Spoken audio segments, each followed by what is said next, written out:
Hi everyone, Aidan here at the etrailer.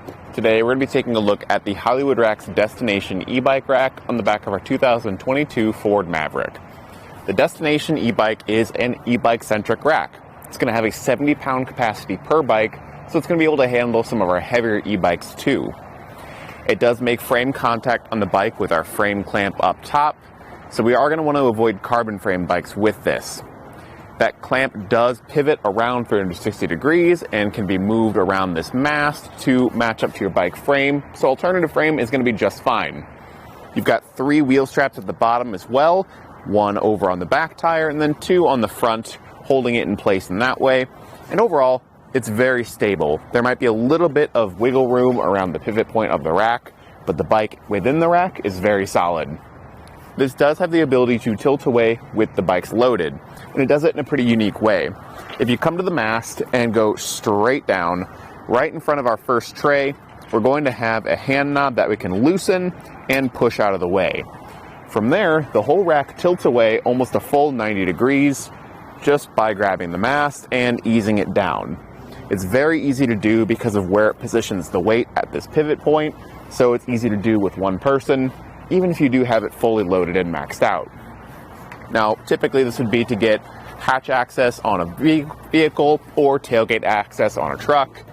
The only problem is that because of where the hitch sits on the Maverick, it isn't going to be the best fit.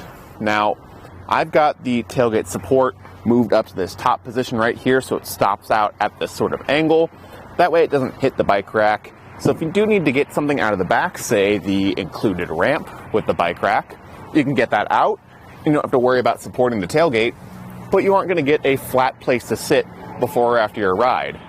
That's because the tailgate would make contact with the bike rack right here near the pivot point. So I'll just get this brought up.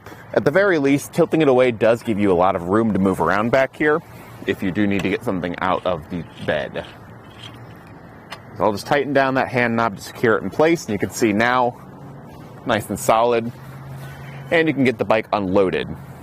To do that, we'll check out that included ramp, loosening it up in the back to expand it, and then slotting in that oval-shaped hole to the tray on the bike rack. It'll only slot in at the back of the bike, and then we can start getting things unloaded. Starting with those wheel straps, pressing in the gray tab on the side, and removing the ratcheting strap. And once all of those are removed, we can do the clamp up top on the frame. That clamp up top is locking, so if you want to secure your bikes to the rack and make sure they're locked up, you can. But in the unlocked position, the knob will just rotate and loosen up, and then you can just ease the bike down the ramp. Watch out for those straps and make sure that they're fed out of the wheel.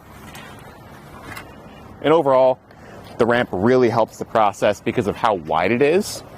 It gives you a lot of room to get the bike up or down. If you've got some mountain bikes with some wider tires, it's going to work really well on this ramp compared to some others like the Yakima on-ramp.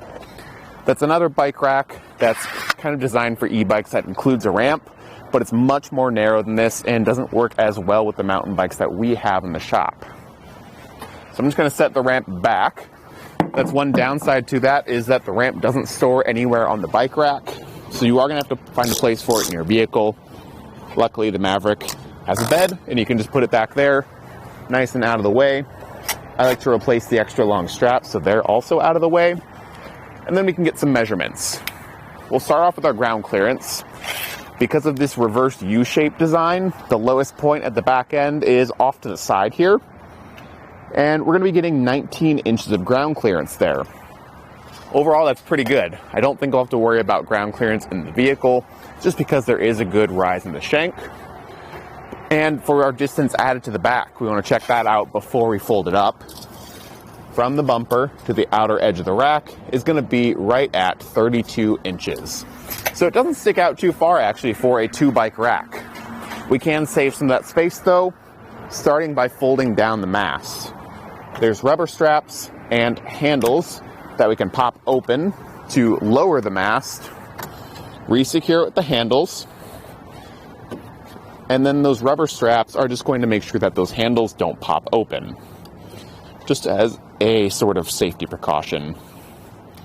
Then to get it folded up, there's a pin near the back, right by the bumper, that we can remove.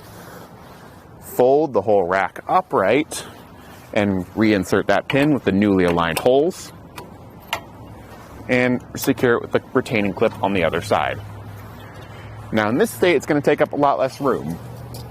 From that same point on the bumper out, it's going to be 15 inches.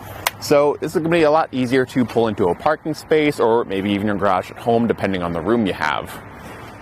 With it like this folded up, it actually doesn't interfere too much with the backup camera. Obviously, all this is going to be in the way, but this little cutout in the center does line up with the backup camera, so you will get some visibility back there. Compared to a lot of other bike racks that we've tested, that's pretty good. Most of them completely block the camera. Moving on down the rack, we've got our tool-free anti-rattle device. Just pull this and tighten it, and it'll bind the hitch pin into the hitch pin hole and give us a really solid fit in the hitch. It's working with our 2" by 2" receiver tube. Includes a stopper block on the shank of the bike rack, so when we insert in the hitch, it'll hit that block and we know that the hole is aligned. And then it's got a regular hitch pin, not a threaded one, so it's really easy to insert with a lock on the end. That's key to those hand knobs up top. So our bikes are locked to the rack, and the rack is locked to the vehicle, all under one key. And as far as the Hollywood Rack's destination goes, it's a personal favorite of mine. It is a little bit more cumbersome to use just with all the different touch points it has, but I think it's very easy to use, very easy to load and unload the bikes, very easy to tilt it away if you're on your own, and I think it's a good fit on the Ford Maverick. Thanks for watching.